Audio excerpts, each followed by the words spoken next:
So in my years in Unitarian Universalism and in ministry, I've heard or told the story of Norbert Čapek and also Maja Čapek, his wife, who I'll say more about in a minute, and their creation of the flowers ceremony that we celebrated today. I've heard this dozens, probably hundreds of times now, in fact.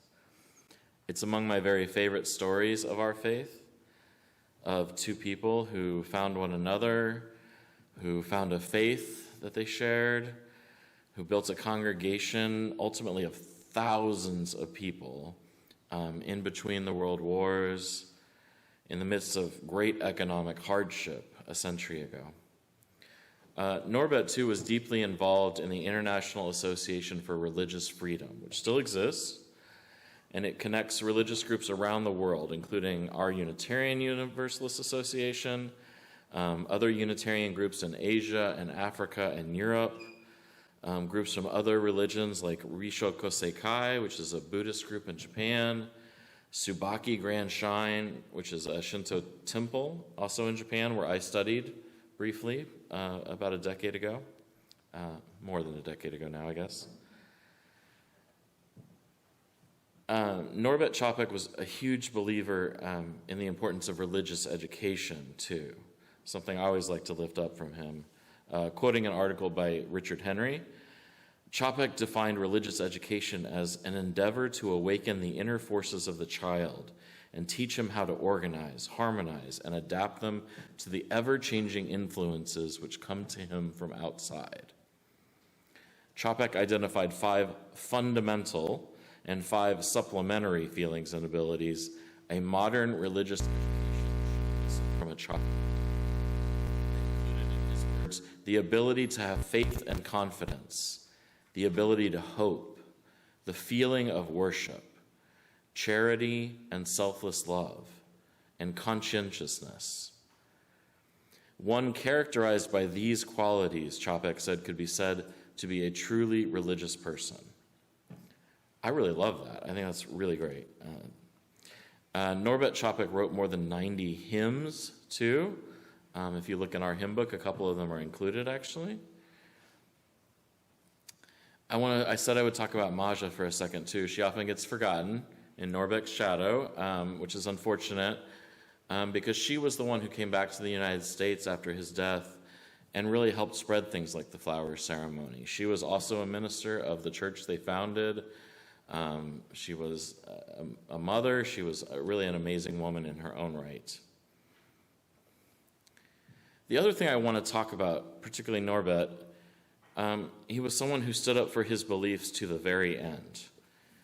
He and one of his daughters, named Zora, were taken captive by the Nazis in occupied Prague during World War II. His papers and sermons were confiscated.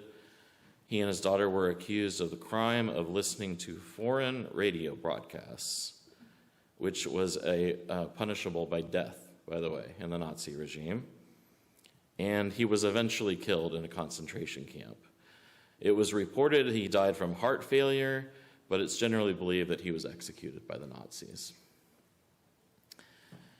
As Unitarian leaders around the world, including in the U.S., pointed out at the time and continue to point out, Čapek is a genuine martyr in our tradition. Someone who lived his life according to his own truths, regardless of the very real, in his case, consequences from oppressive powers. And so the ceremony that the Čapeks created, and which, as I said, Maja exported here to the United States after his death, is celebrated by hundreds of congregations every year. And I find it so beautiful.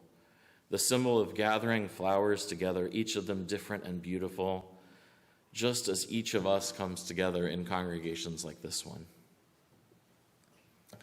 One of the things that makes flowers so beloved, in my humble opinion, is not just their beauty or their sweet smell, but that we know they won't last forever. Somehow the knowledge that our favorite bush or tree or patch of wildflowers is only in bloom for a short season makes them even more precious. If the natural world has anything to teach us about life, it has a lot of things to teach us about life, but one of them is that change is the only constant. We get to enjoy the beauty and gifts of a season, of flowering plants, the gifts of other people, some for a lifetime and others just for a few short years.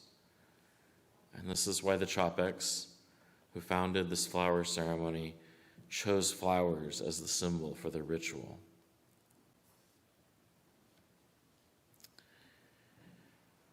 I want to share part of a letter written almost 100 years ago now by the minister, the minister at First Church in Brooklyn, written by the Reverend Carl Haspel, who served at the Prague Church after Chopek died. Haspel wrote, "You do not know how happy we all are to learn that you plan to have a flower communion service on June 6th, for on that day we also shall hold our service, and it will be the 26th anniversary of the first flower service held here in Prague. Dr. Chopek realized the need for symbolism in religion, but felt keenly a need for new symbols, flowers, gifts from God. There has never been war or oppression made with flowers. We give them to the bride and to our dead. We give them whenever we wish to express love and sympathy. We shall be thinking of you," Haspel wrote.